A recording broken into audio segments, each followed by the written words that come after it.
All women are different, but they are all women. This video is androcentric from a men's point of view and is presented as opinion, commentary, and debate. Expressing opinions is not violence. These are ideas to challenge, question, and argue in public, because classical liberalism relies on the First Amendment for its dialectic.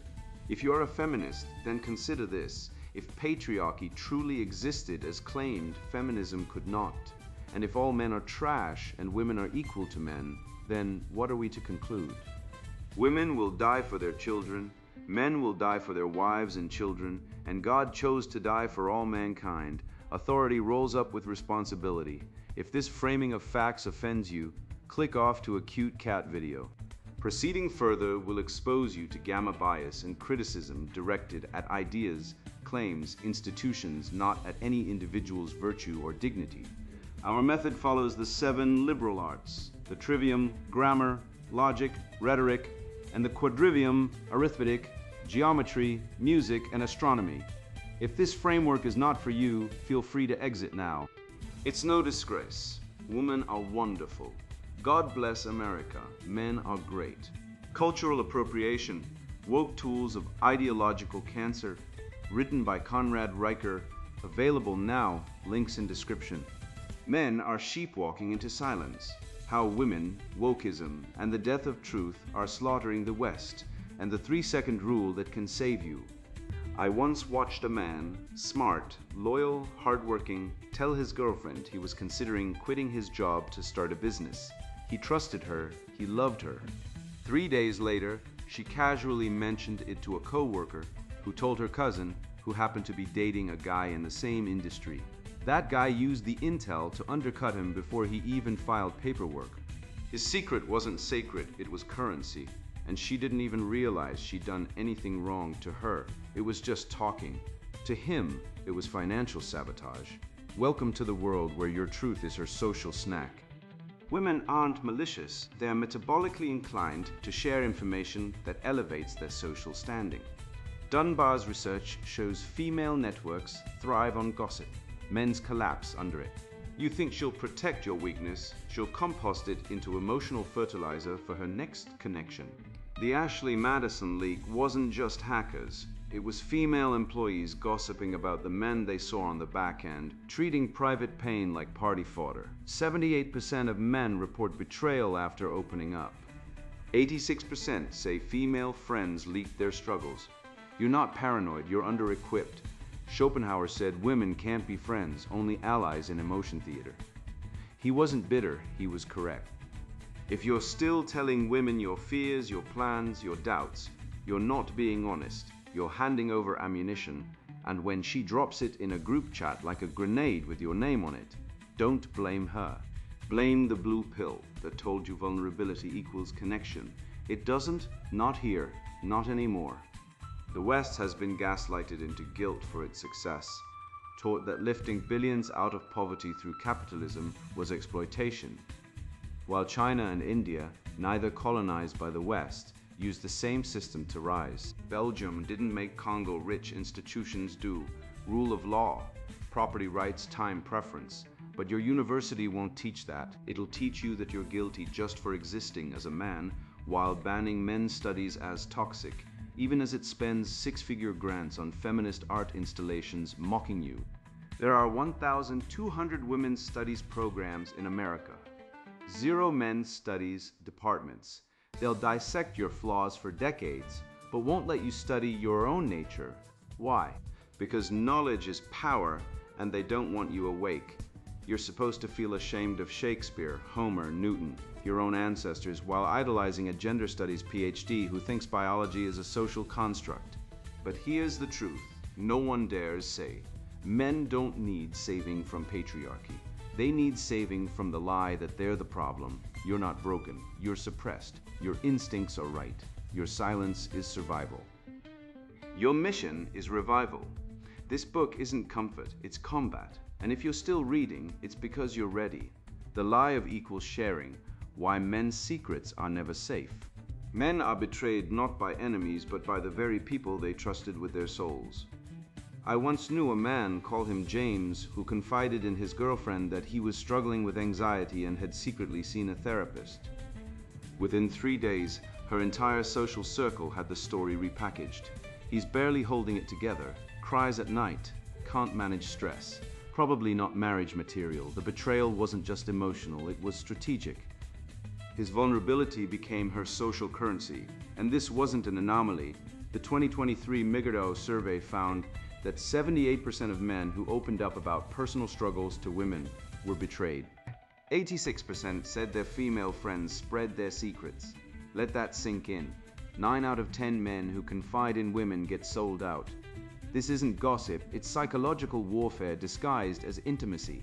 I was once told by a woman, "You should never hide things from your partner." Yet when I asked her if she'd ever shared a boyfriend's secret with her friends just to get advice, she laughed and said, "Well, that's different." Different how? Because her secrets are sacred, but mine are communal property. This is the gynocentric double standard in action. Women demand total secrecy from men about their pasts, their doubts, their weaknesses, while treating male vulnerability as shared intelligence. It's not friendship. It's espionage with lipstick, and it's baked into female social evolution. Robin Dunbar's research on primate social groups shows that female bonding in primates, and by extension, humans, relies heavily on grooming and gossip as tools to build alliances. Women don't bond over truth, they bond over shared information, especially someone else's secrets. Your confession isn't empathy fodder, it's coalition fuel. Look at the Ashley Madison breach. Hackers didn't leak the most damning details. Female employees did, not for money, not for ideology, but to share supportively with their friends. One woman told investigators she passed along a man's private messages because she needed to talk to someone. That someone became 6 other women, then a group chat, then a meme in a Facebook group. Your deepest fears, your private desires, your shame, they're not protected. They're passed around like a joint at a sorority house. And the worst part, women don't even see it as betrayal. They call it processing. They call it ventilation. They call it emotional support. But when a man leaks a woman's secret, he's a monster. When she leaks his, it's therapy. I once watched a man tell his wife he was considering leaving his job. 2 days later, her sister confronted him at a family dinner. "I heard you're getting fired." No, he wasn't fired. He hadn't even resigned. But the narrative had already been rewritten. His private doubt had been transformed into public failure. This is the weaponization of male vulnerability, and it's not accidental, it's systemic. Schopenhauer nailed it 2 centuries ago. Women are incapable of friendship, only coquetry and alliance. He wasn't being misogynistic, he was being observational. Women form alliances, not friendships. And alliances require shared intelligence. Your secret isn't yours, it's intel in their social network. And in the economy of female bonding, your silence has no value, but your confession is gold. Let's talk consequences. A man tells his wife he's having doubts about their marriage. She tells her sister. Her sister tells her therapist. That therapist later becomes the divorce mediator. Now your private words are being used against you in court. Meanwhile, women walk into family court with falsified abuse claims, win full custody, and men lose access to their children, while being forced to pay child support to women who abort their babies without consent. The National Fatherhood Initiative reports that 2.2 million American fathers are denied visitation. The CDC shows male suicide rates are nearly 4 times higher than women's. And every time a man speaks, he's one betrayal away from financial ruin, social destruction, or legal annihilation. So why keep talking? Why keep trusting? The remedy isn't anger, it's silence. Adopt the Stoic model. Speak only to mentors, journals, or therapists, never to women or orbiters. Burn the myth of the trusted confidante. Psychological studies, like Morris and Kellerman's 1990 work on self-disclosure, show women disclose more freely and judge more harshly in private. That woman who says, "I'll never tell anyone," is already planning how to frame your secret for maximum emotional ROI with her friends. So use the 3-second rule before speaking. Ask, if this gets out, who benefits? Is it me or the listener? If it's not you, shut up. Your silence isn't weakness, it's armor.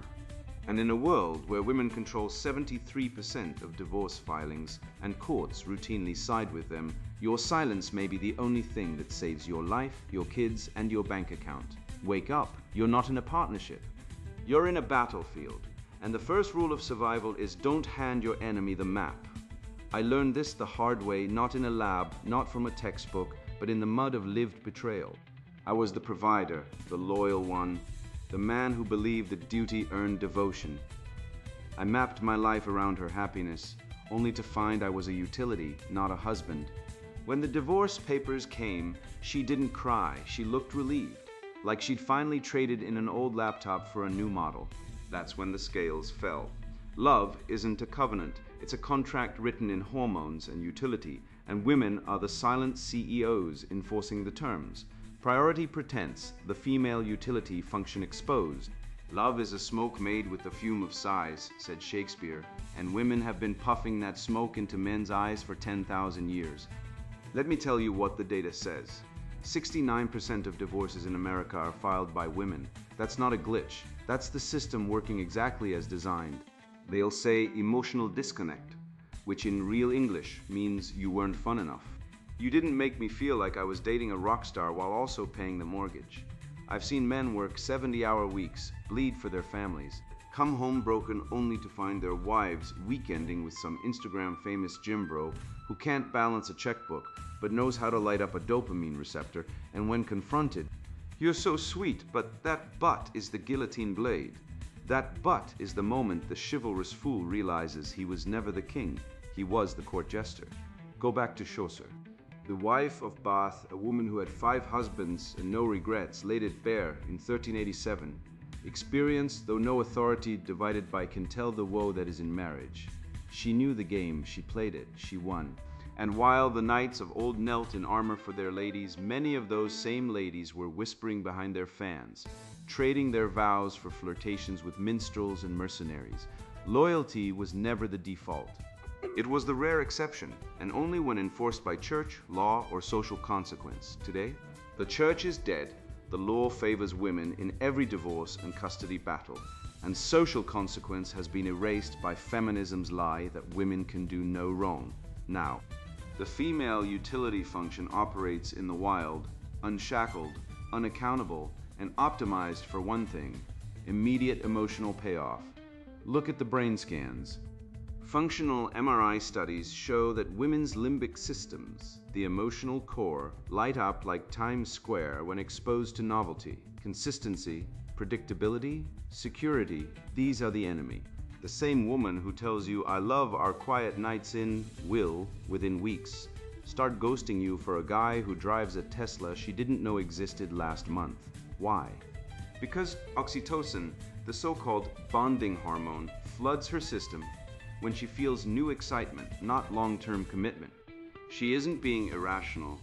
She's being perfectly rational according to her biological programming.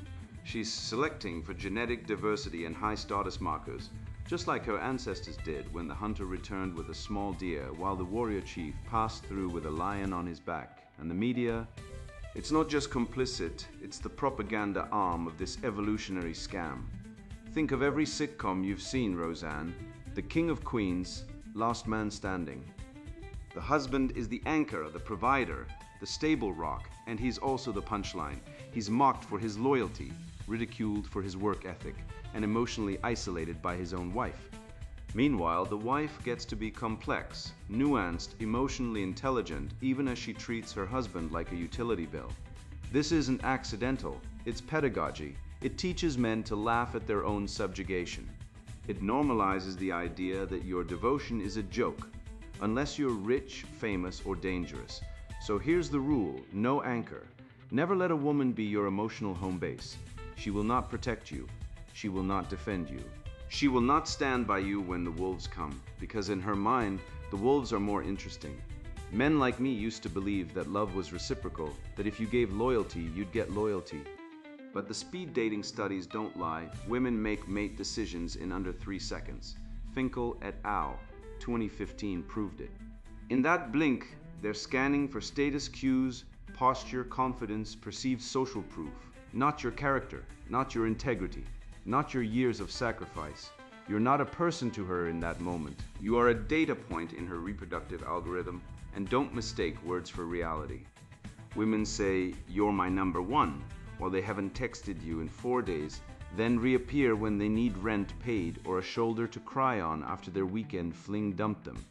This isn't hypocrisy, it's design. It's how the system evolved. They claim emotional depth, but behavioral economics shows they allocate time, sex, and attention based on male utility, like a spreadsheet. If your value drops, age, income, confidence, so does their investment. It's not personal, it's biological arithmetic. The male delusion that love earns priority, but evolution doesn't care about your feelings. It cares about genetic propagation. Women optimize for variety and resource access, not loyalty. Men who expect faithfulness are not virtuous, they're maladapted.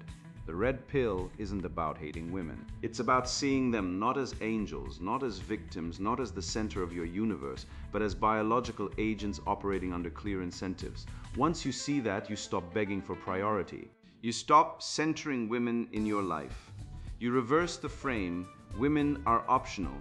Your mission, your mastery, your brotherhood, those are non-negotiable.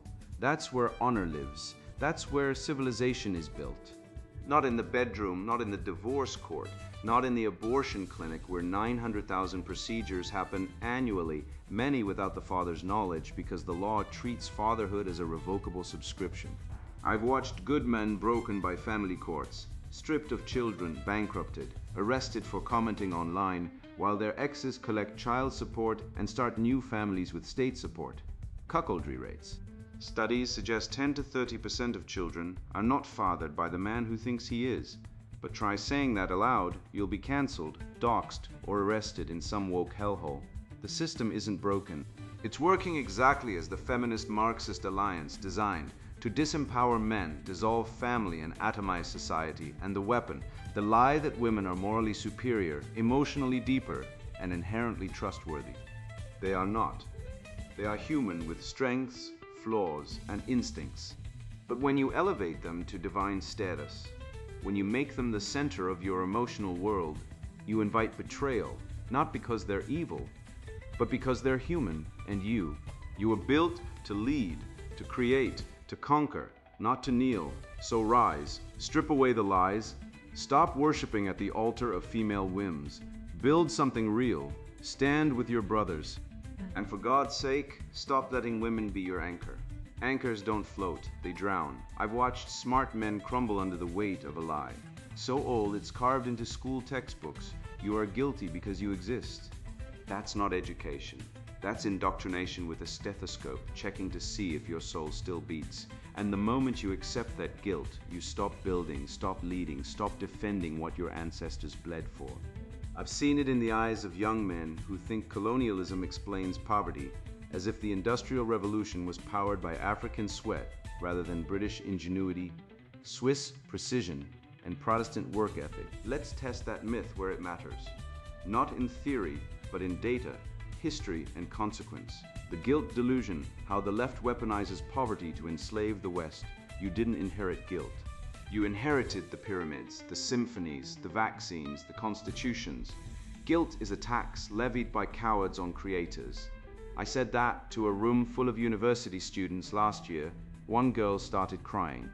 Not because it was false, but because it was true, and she'd never heard it before. She was raised to believe her ancestors were monsters, that white men built their wealth on stolen bones and stolen lands, that the West is a cancerous growth on humanity's skin, that lie is not compassion, it's coercion. And it's working. Men are surrendering their birthright, their pride, their will to build, because they've been brainwashed into believing that to be Western is to be guilty. Let's cut through the noise. If colonialism was the root of Africa's suffering, why did the Congo descend into cannibalistic warlordism the moment Belgium left? Patrice Lumumba didn't inherit a broken system. He inherited a functioning one, and he burned it to the ground in under a year. Mobutu followed, stole 5 billion, and left a nation where doctors are paid 10 a month. Meanwhile, Singapore, a British colony with no natural resources, built a first-world economy in a single generation by copying Western institutions, property rights, rule of law, meritocracy. The difference isn't colonialism. The difference is culture. One values order, creation, and long-term planning. The other values immediate gratification, tribal loyalty, and power grabs. The left refuses to admit this because it contradicts their entire worldview that environment shapes everything and biology and culture are malleable, but they're not. Ask any man who's been divorced by a woman who suddenly found herself after he paid off the mortgage. That's not social conditioning. That's nature, and the same applies to nations. Dependency theory, the idea that the West got rich by looting the poor, is one of the most persistent economic falsehoods of the last century. It sounds plausible until you ask, what exactly were we stealing from subsistence farmers in 1800? Africa had no factories, no railroads, no central banks. The GDP per capita of the entire continent in 1820 was less than that of Belgium alone. The British didn't extract wealth from Africa, they invested in it. Railroads, telegraphs, hospitals, schools, was it perfect? No. But the idea that the West's wealth came from colonial theft ignores the fact that China and India, neither colonized in the same way, were also desperately poor until they adopted capitalist policies. Since 1990, 1.2 billion people have risen out of extreme poverty, not because of Western aid, not because of guilt-driven redistribution, but because China embraced markets, property rights, and industrialization. India followed Africa, still waiting. Why? Because the left keeps preaching that poverty is the West's fault, so African elites focus on blaming outsiders instead of fixing corruption, tribalism, and weak institutions. Western aid becomes a crutch, a monthly check to dictators who keep their people poor so they can keep receiving pity money. Meanwhile, the average American gives $10,000 over their lifetime in taxes to foreign aid, while getting lectured that they're exploiters. If that isn't psychological warfare, I don't know what is. Netflix's Africa's Great Civilizations is a perfect example of ideological fraud. It spends hours detailing Great Zimbabwe and Timbuktu, good, but utterly omits that Africans enslaved more people in 1800 than Arabs and Europeans combined. That the Congo was a region of constant tribal warfare and cannibalism before colonization, that female infanticide was widespread in many tribes, but show that and the guilt narrative collapses, so it's erased. The same way school curricula ignore that 90% of human societies practice slavery, that the Ottoman Empire enslaved millions of Europeans, that Viking women could own property and divorce, while modern feminists pretend patriarchy was invented by white men in 1800. This selective history isn't education, it's propaganda. And its goal is clear: make Westerners, especially white men, feel so ashamed of their heritage that they surrender their culture, their borders, their future. I've seen it happen.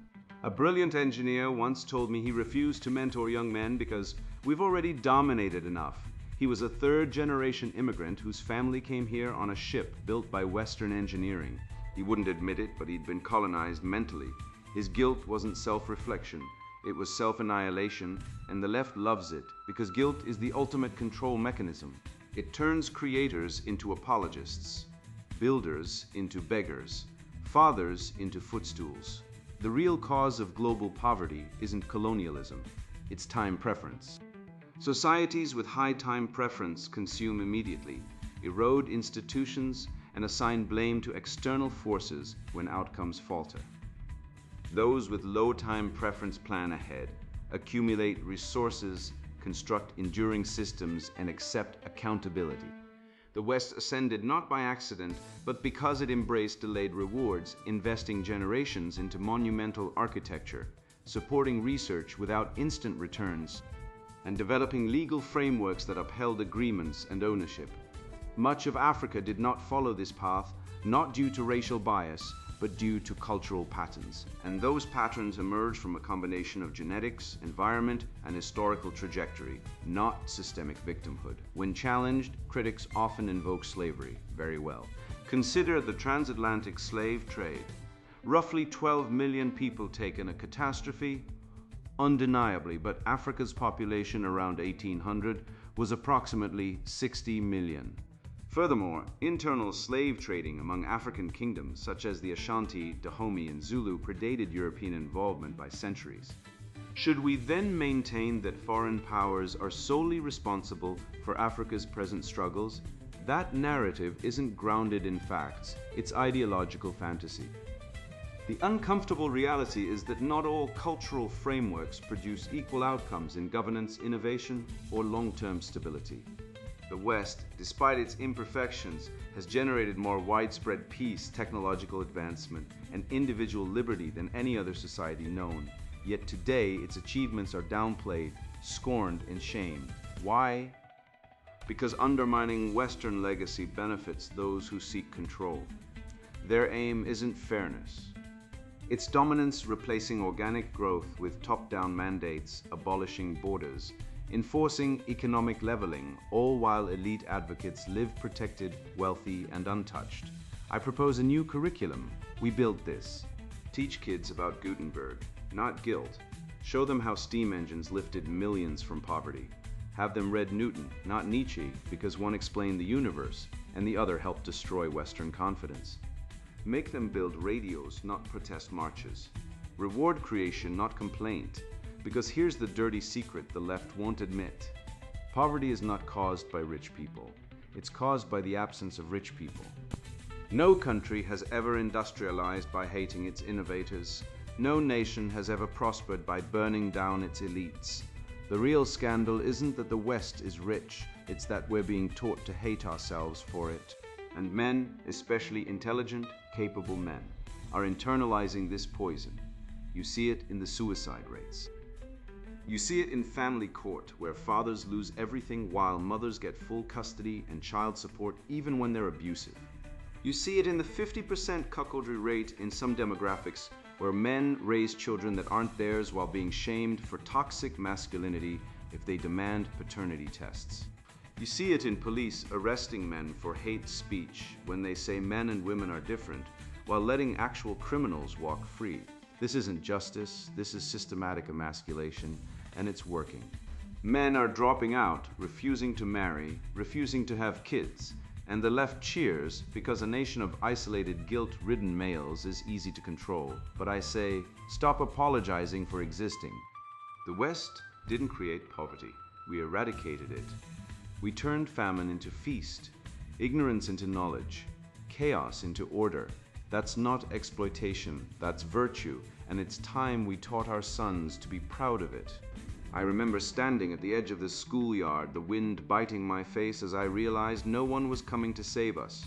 No teacher would tell the truth about men, no curriculum would honor our fathers, our builders, our martyrs. They'd rather fund sculptures of vaginas made from recycled tampons than teach a boy why Achilles wept, why Lincoln led, why the man who invented the light bulb didn't need a pronoun crisis.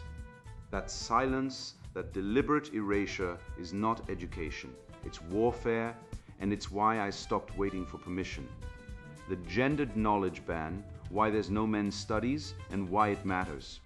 When I was 12, my teacher told me that men built civilization but then ruined it. I asked, then why are we still here? She didn't answer. I've spent 30 years finding the answer myself. Let me ask you something. If a species spent 10,000 years building bridges, cities, legal codes, and space rockets, but then someone declared that species was toxic just for existing, would you fund a department to study why it succeeded, or only one to study why it should be dismantled? In 2017, the University of Ottawa denied funding for a men's studies course, a course designed to explore male psychology, fatherhood, and historical contributions, while that same year, it spent $30,000 on feminist art installations depicting penis-shaped volcanoes erupting with menstrual lava. I'm not making that up, it's public record. Now ask yourself, which one is serious scholarship? Which one is ideological farce dressed as academia?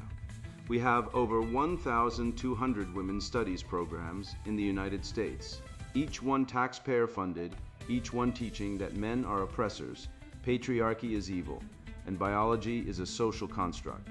But not one single accredited men's studies department, not one, zero. You can get a PhD in intersectional lesbian poetry, But if you want to study the psychology of male resilience, you're told you're promoting toxic masculinity. The joke writes itself. They say men don't need studies because we've dominated for centuries, but domination does not equal understanding. We study the Third Reich not to glorify Hitler, but to understand how a nation fell into madness. We study Stalin not to celebrate him, but to dissect the rot that consumed millions. Yet when it comes to men, actual men, real fathers, soldiers, inventors, builders, we're told you don't deserve study. You deserve scorn. This isn't education, this is revenge dressed as scholarship. The humanities were once built by men, Homer sang of Achilles. Dante wept for Virgil, Shakespeare gave us Hamlet and Lear. Now these figures are dismissed as dead white males, as if genius is invalidated by skin color and chromosomes. The same universities that mock Homer as oppressive also teach that a TikTok influencer's gender identity is sacred and immutable. The hypocrisy is so thick you could choke on it. Intersectionality claims to amplify marginalized voices. But whose voice is more silenced today than the average man?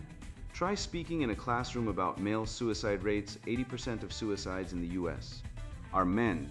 And among youth, the gap is widening. Try discussing that 40% of fathers lose contact with their children after divorce, often due to family courts that treat men as disposable income sources rather than parents.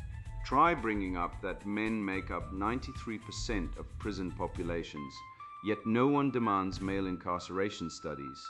But mention that a woman once felt uncomfortable at a business meeting, and suddenly there are grants, task forces, and mandatory training. The system doesn't just ignore men, it actively punishes them for speaking up.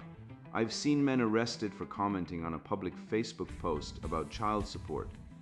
I've seen fathers thrown in jail for refusing to pay alimony to ex-wives who cheated with a 19-year-old gym trainer, while the husband worked 80 hours a week to support her shopping addiction.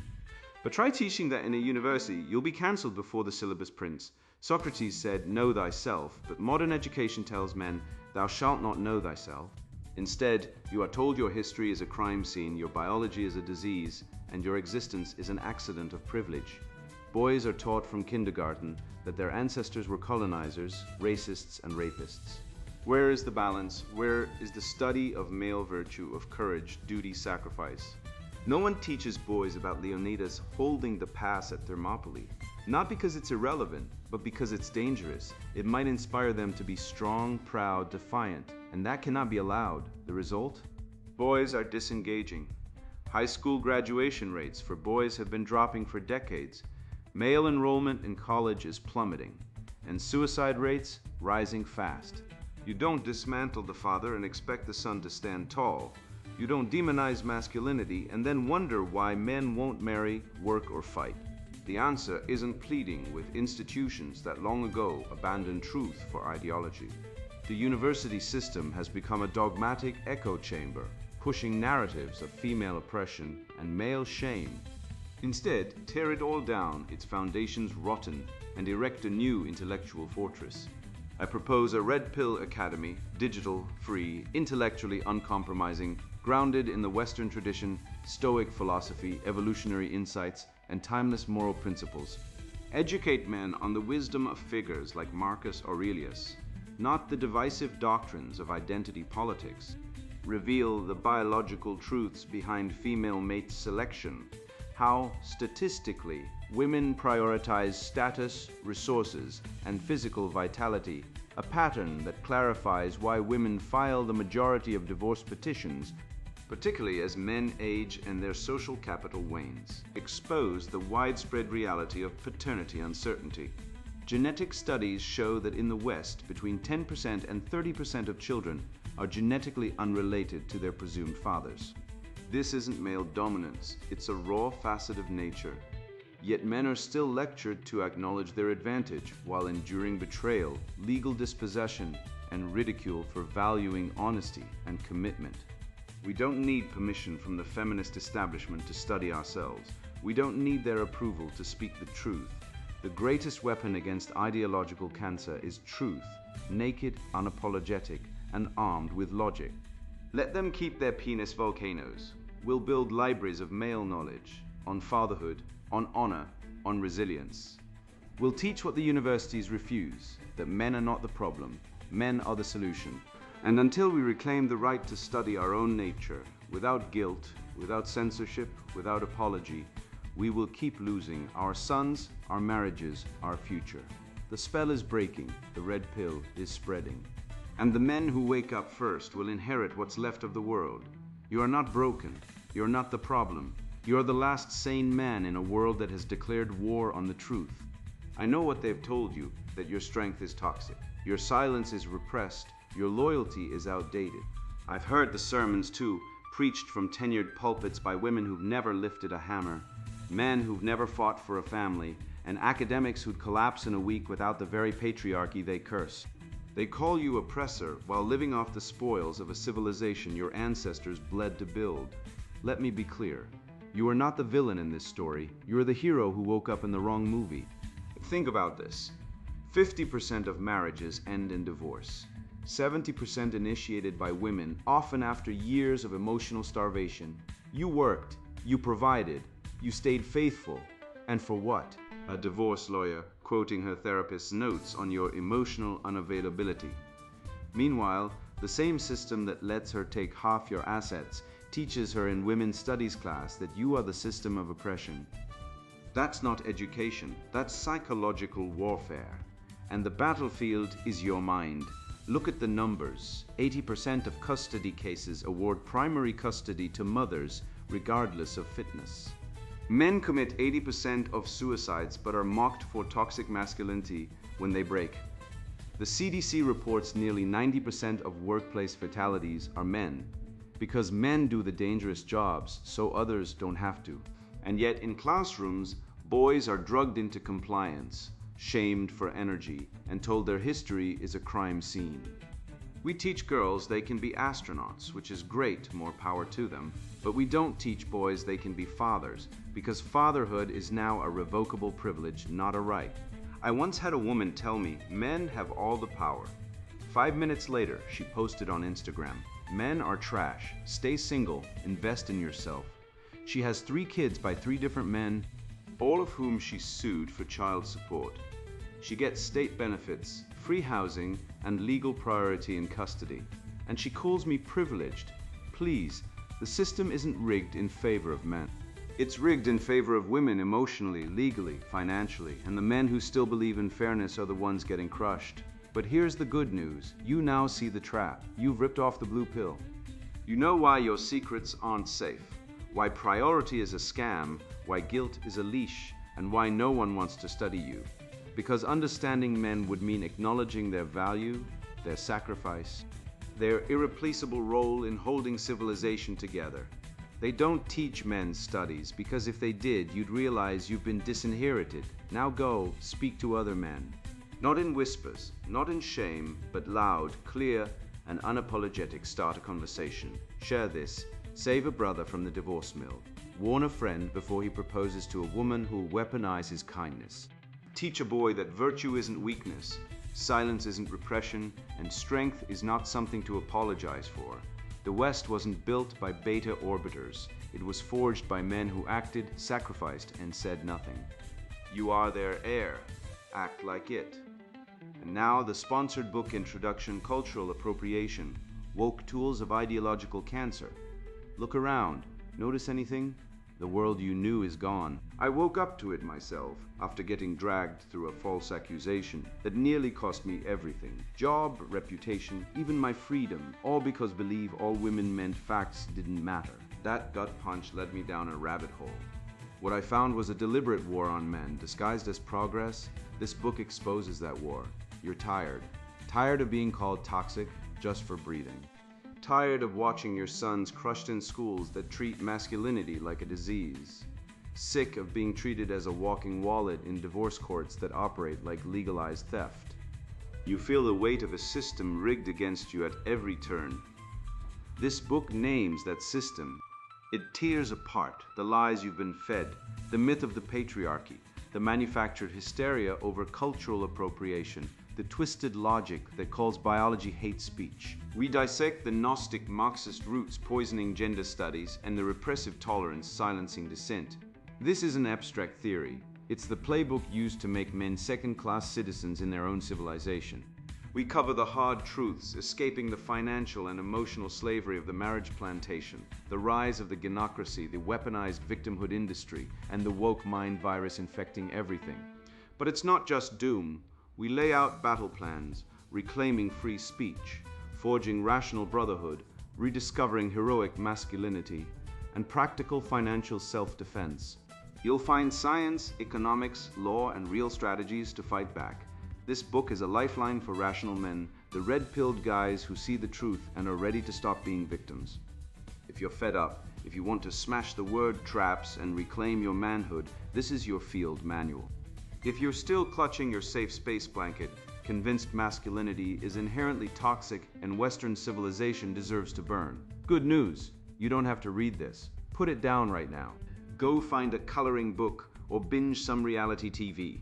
This book is for men ready to live free again. The rest is up to you. Buy it, read it, fight back. Cultural Appropriation, Woke Tools of Ideological Cancer, written by Conrad Riker.